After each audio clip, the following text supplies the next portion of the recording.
Hello, everyone. Welcome to another episode of From There to Here. I'm your host, Lawrence Temple, and I have a guest today, Miss Jazlyn Johnson. This episode is we're going to call it the bridge from high school to college episode. I know a lot of people who have kids, and or you might be a young person yourself thinking about that jump to college. So I want to talk to someone who is in college and can talk a little bit about her experience, kind of from the end of high school into college and all of that. So that's all I'll say as in the way of introduction. And let's talk to our guest. So, Jazlyn, how are you, ma'am? I'm doing well. It's been a good day, so just happy to be here and join you guys. I love that. There's something I ask all my guests. Have you heard of an expression called an elevator speech? Have you heard that term before? I haven't heard the term before. Oh, I love this. An elevator speech is, imagine you stepped on an elevator and there's someone else there. You're normally on the elevator only a few seconds.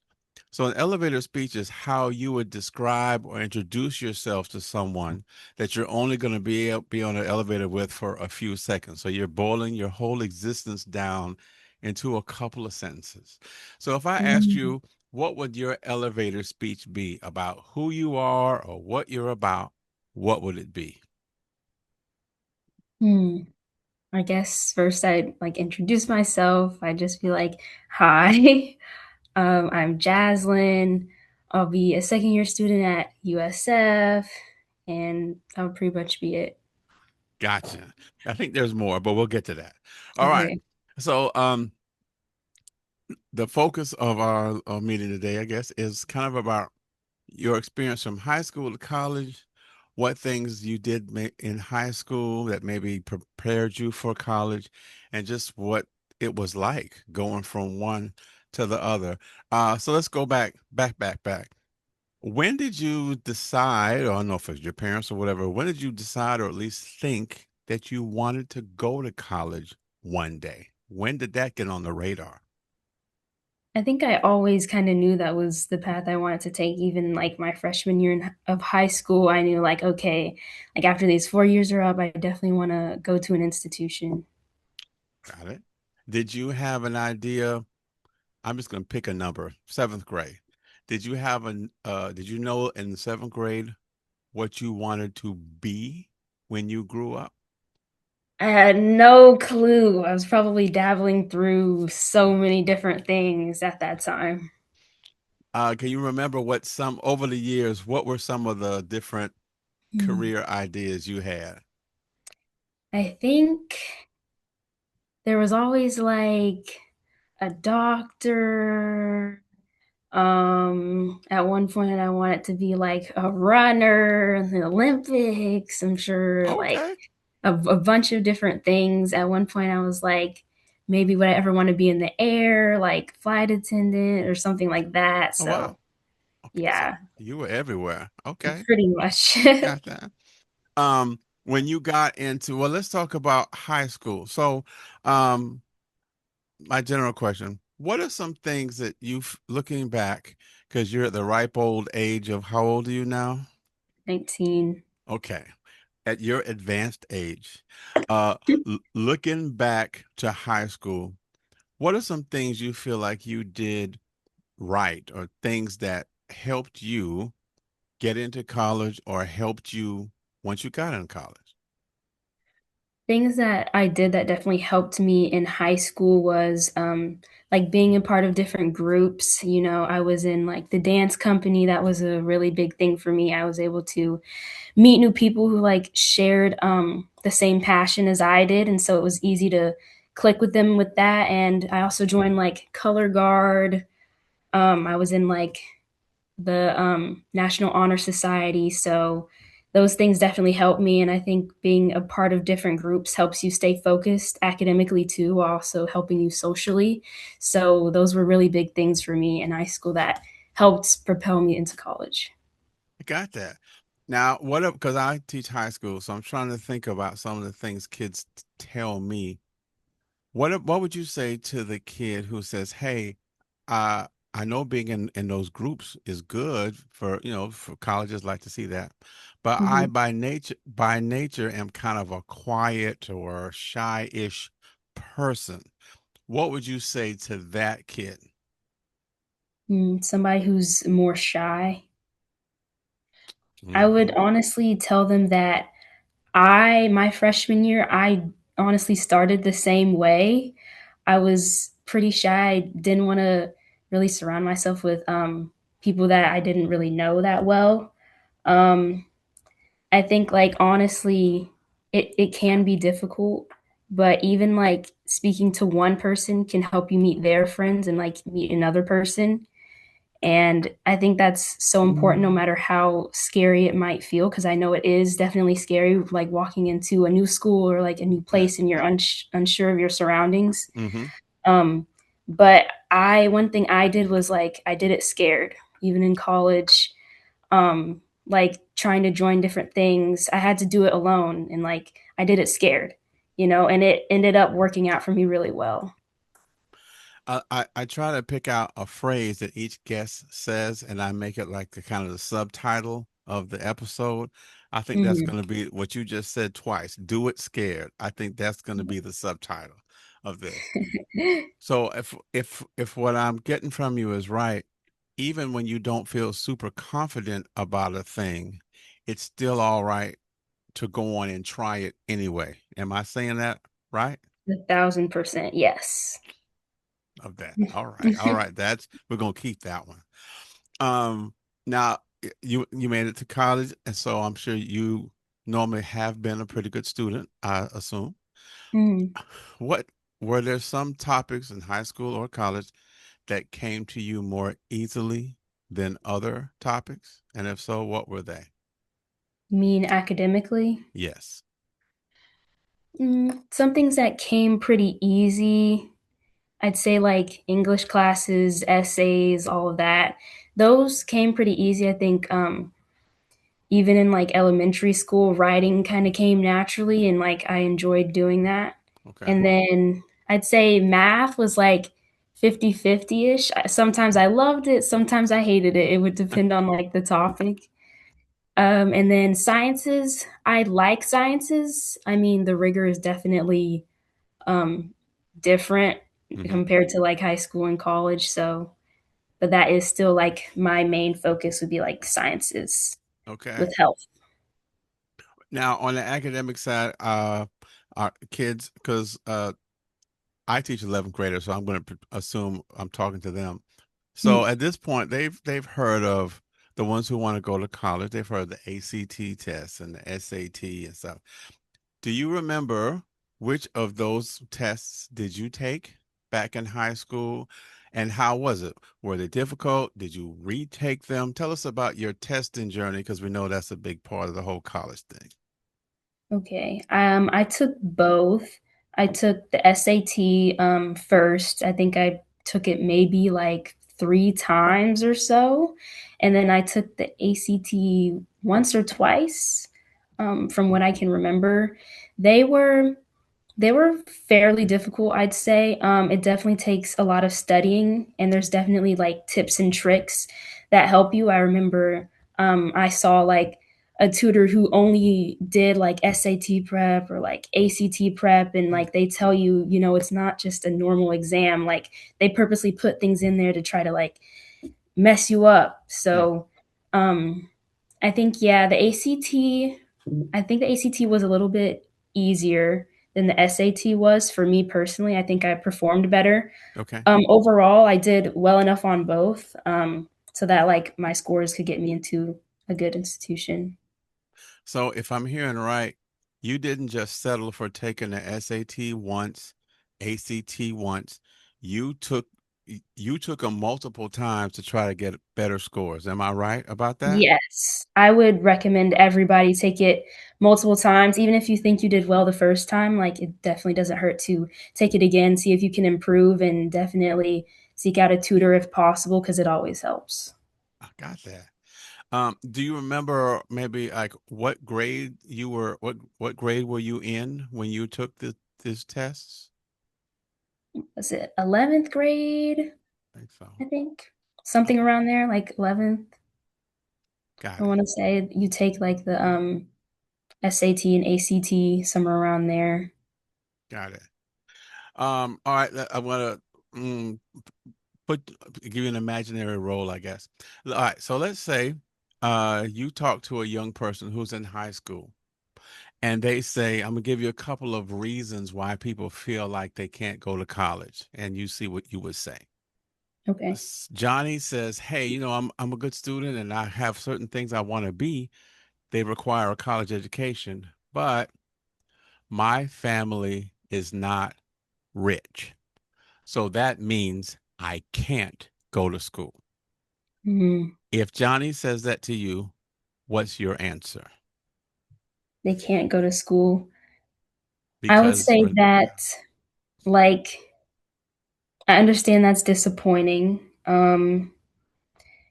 I do think that there are like multiple options that you can still do though to feel like to have like success. Like school isn't necessarily the only option. There are multiple different options, and that it's okay to not have it all figured out and like have money because I understand that can be difficult. But just to know, like, not to get discouraged, just doesn't mean that this is the end. You know, there's still so many other opportunities out there, and who knows, maybe at some point you will be able to go to school and you can accomplish these things that you wish to do. let me ask you in your journey. I know the answer, but just for our audience, are you a millionaire or is your family a family of millionaires, Miss Johnson? What's the answer to that question? The answer, unfortunately, is no. Okay. So can you talk to us about the trying to get scholarships, grants, the things that you and your family did to get money since you're not billionaires who could just take it Mhm. out of the sock drawer? What did you do as far as scholarships and stuff to get money to help for college? What'd you do? Okay, so I definitely I would go on websites like I know Bold is a very popular one, bold.org. Like they have tens of thousands of scholarships on there. I definitely went on there and applied to a bunch. And then also, one thing I would recommend to anyone who's in like 11th or 12th grade is to definitely apply to local scholarships because you'll have a higher chance of getting them. Mm, So, like for us, for example, in the Port Orange or like Daytona area, I applied to those. And then you do want to make yourself look like a good applicant. So mhm, definitely being a well-rounded student. They want to see that you have the grades, but they also want to see that you're involved. mm. So I would definitely recommend that to anyone who's, trying to get like a scholarship or a grant or anything. Excellent. Okay, because that's real life stuff. So I wanted to make sure, right, that you talked Mhm. about that. Wh- I say this all the time, but I'm an adult and kids don't listen to adults, but you're younger, so they listen to you. If you're in high school, where do you go to find out about these various scholarships, whether it's the national ones or the local ones? Where do you find out about this stuff? Mm, I'm trying to remember. I think there were some. Like, I think there was a list I was given at school, but I don't quite know, like, I can't remember, like, where or who, and then, I mean, I think I had looked up some just, like, online in my area specifically, and Okay, some popped up, and I was like, "Okay, let me go ahead and apply to this one." got it. So and I know that some local, colleges do, like Bethune-Cookman. I know that they had some. I'm trying to think. There were a few other ones that had like local scholarships for high schoolers coming into college. So if you know any like colleges nearby, it wouldn't hurt to check those places out as well. Okay, got it. Let's see. Let's stick on the social side a little bit. Excuse me. So, some students are held back. Again, here's another scenario. Let's say Sally. Sally's in the 10th grade and she wants to be a thing that requires college.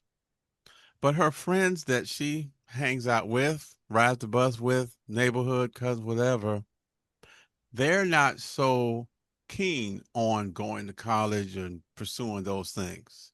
And she feels like she's kind of feels like she'll kind of be the only one in her circle who wants to pursue these things or take the honors classes or do those extra things.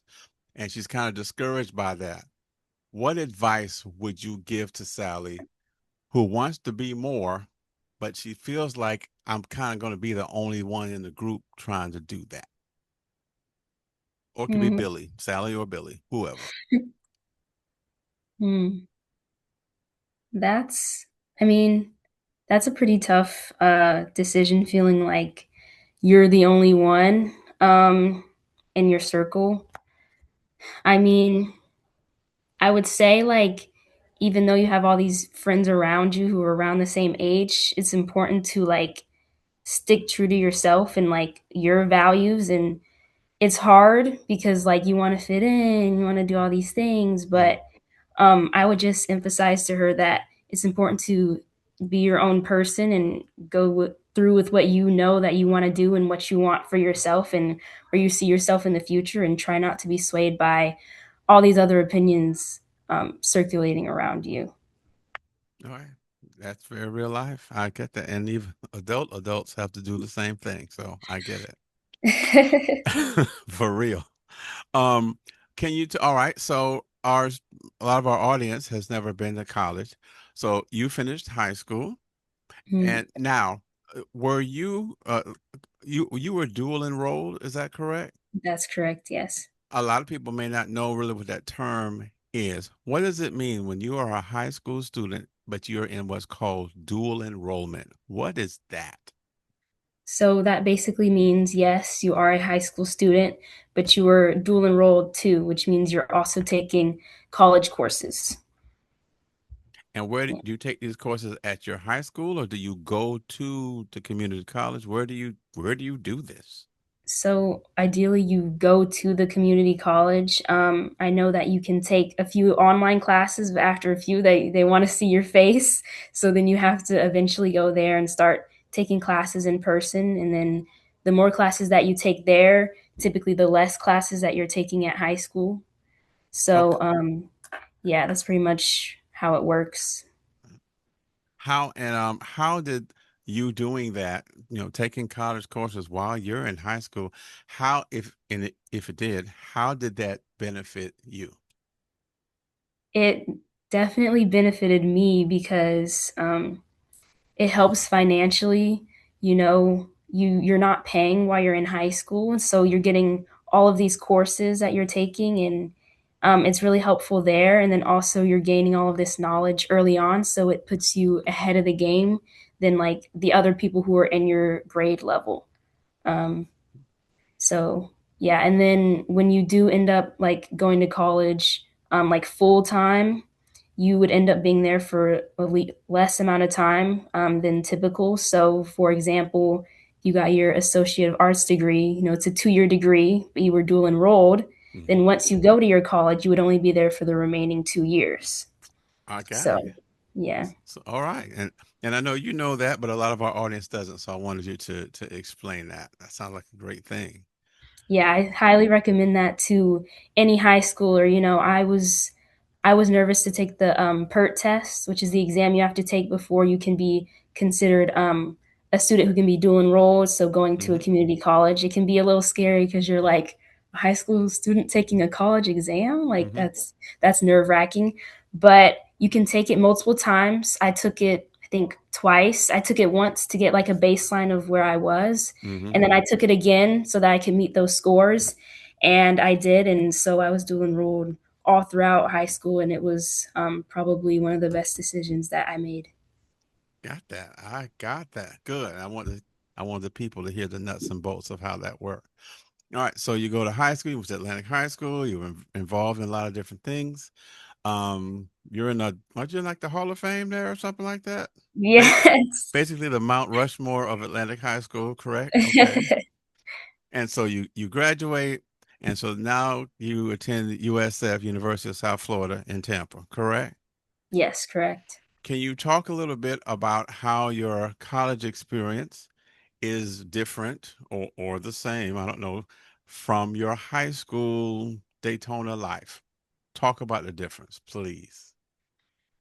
It's definitely different. I'd say, you have a lot more freedom and you're not stuck to these like strict classes like you are in high school, kind of. Hmm. So it's a lot more responsibility, though. Even though you have more freedom, it's like you have to be responsible for your classes because nobody's checking up on you because you're an adult now.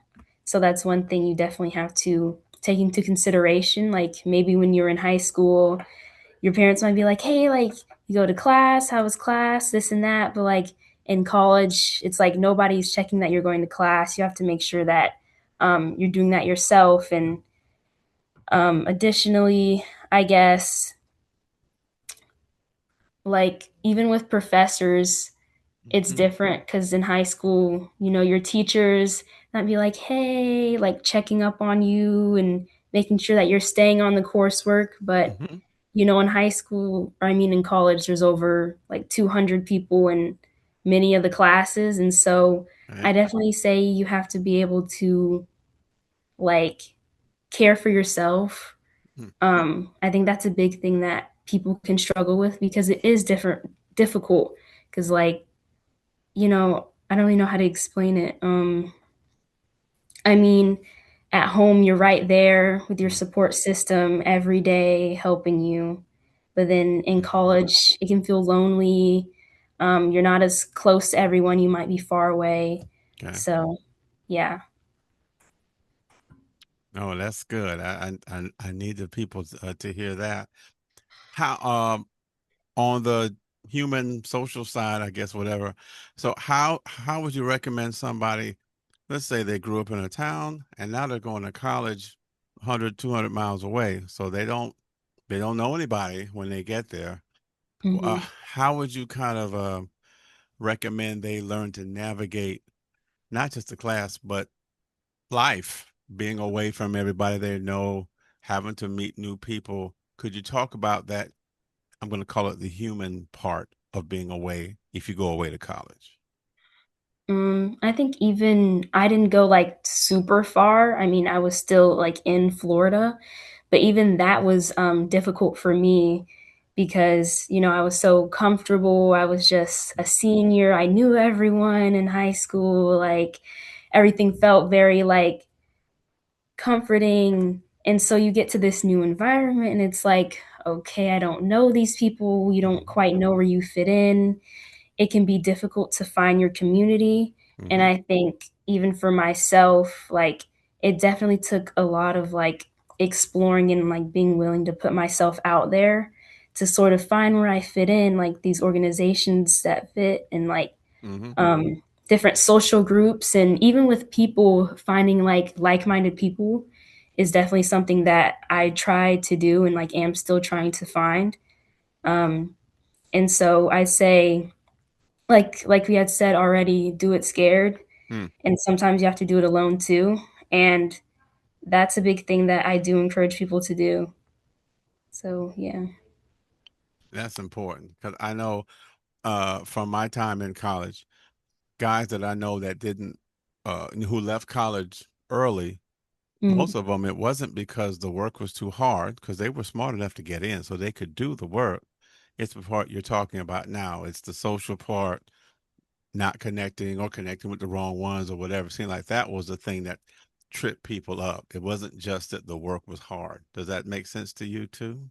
Yes, it definitely makes sense. And I relate to like in certain social settings that I've gone into, I've been like, okay, trying to gauge like if this is something I'd want to like remain a part of. And Mm. for some, I've been like, maybe this isn't the right thing for me. And others, I'm like, okay, this is something I could find myself being a part of and like something that's healthy for me and interesting.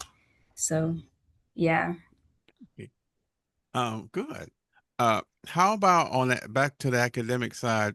When you first went to USF, did you know exactly what you wanted to do, be, major in? How solid were you in that notion when you first got there?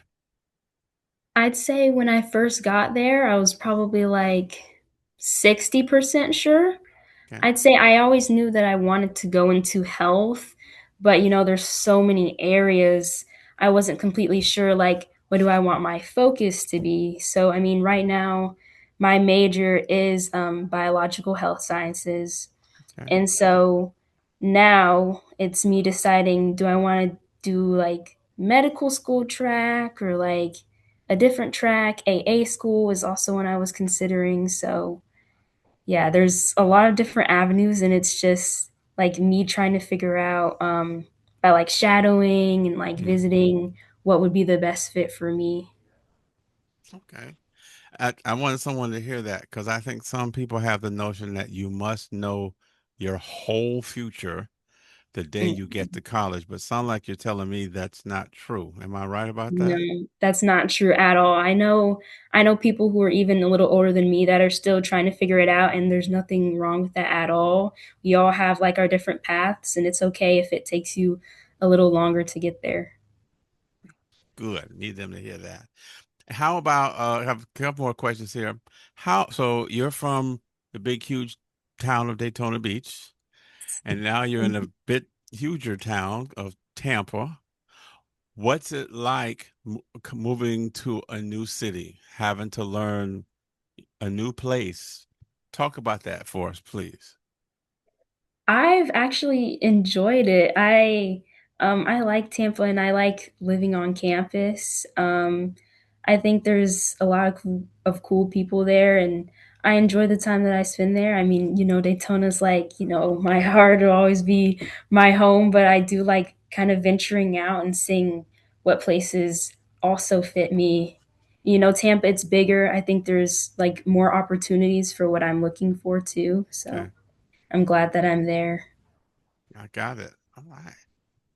Let me see. Last question. You are, let me see, get it right. Let's say you have a cousin or something who is, or a younger friend. They're like 10th grade, and Mhm. they express to you that they are interested in a lot of things that you're doing, and they would like to go to college, but nobody that they know of in their family has ever been to college. So they feel Mhm. like I'm not, I hate this expression, I'm not college material because nobody in my family has ever gone. What would you say to try to be an encouragement to that young person? Well, first, I also don't like that term that, "Oh, I'm not college material." I think that anyone can be college material if that's something that they want and really wanna put their mind to. I would tell them, um, not to be discouraged, and I'm sure that even, like, their family members would encourage them, and I would also encourage them, like, "Hey, I can see that this is something that you're working towards and that you seem to be very serious about, and I 100% will support you on your journey." And yeah, Yeah. So you're not a fan of the college material phrase, am I right? no, I'm not a fan. I definitely think that anybody who is trying hard enough can achieve that goal. It is very much possible. I love that. And my last question, if your thoughts on this. My thought, get something off my screen here. My thought is that assuming for you to have the success you've had, do well in high school, be in college and stuff, I assume there are times when you have been maybe the only one in a setting, maybe the only one of your friends at a place, or the only female, or the only person of color, or whatever. Mhm. Could you talk about, I guess, some advice for a young person who wants to do anything, but they feel, but they're going to be the only person like them in some setting? What would be your encouragement to them so they don't back away just because they're the only one? Mm. I think I've found myself in some settings such as that where, I do feel like, "Oh, I'm like the only person here that is like this or like that." And it can feel like isolating in a way. Um, but I also think that it's not necessarily a bad thing. It's just different, Hmm. you know? you might be uncomfortable at first, but um, it doesn't mean that like this is like a bad setting or that it's not for you. And I mean, I do understand what that's like. I've definitely found myself in spaces where it feels like I'm the only woman of color. And Hmm. so, like, I found myself in those situations in college, you know, going to like a predominantly white institution. I'll be like, oh, like, I'm the only person of color here. And it doesn't necessarily mean that that's a bad thing either. Mm. Um, and I think it's important to be able to be in multiple different spaces because not every single space like will be just people who look like you too. Okay. So it's important to try to find the silver lining in those situations. And like I said, given that I'm at a predominantly white institution, that's why I purposely try to like involve myself in the Black Student Union and like Black Women in Medicine because I think it is important to have those communities as well. Got that. Sounds like a balance, and I like Yeah. that. Mm. Miss Johnson, thank you very much for this interview. I'm sure it's going to be an encouragement and eye-opening for the kids, or even for adults who see this. So, thank you for your time. Thank you so much for having me. Absolutely. And what I'm going to do, I'm